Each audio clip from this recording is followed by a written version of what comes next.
I'm very happy to report that yung pong ating mga miyembro ng Armed Forces of the Philippines are very professional.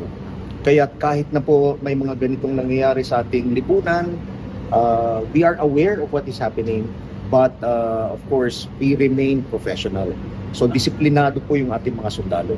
Kaya itong mga nananawagan po na sumama yung mga sundalo sa mga rallies o kaya sa mga panawagan nila ng kudeta, wag na po yung umasa na ang Armed Forces of the Philippines ay gagawa ng unconstitutional activities, or we will not resort to unconstitutional means to bring about change.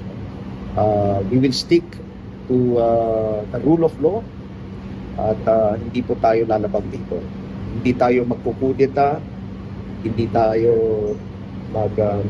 military punta. Dahil ang kawabaw po ay ang ating bansa pag ginawa po namin ito.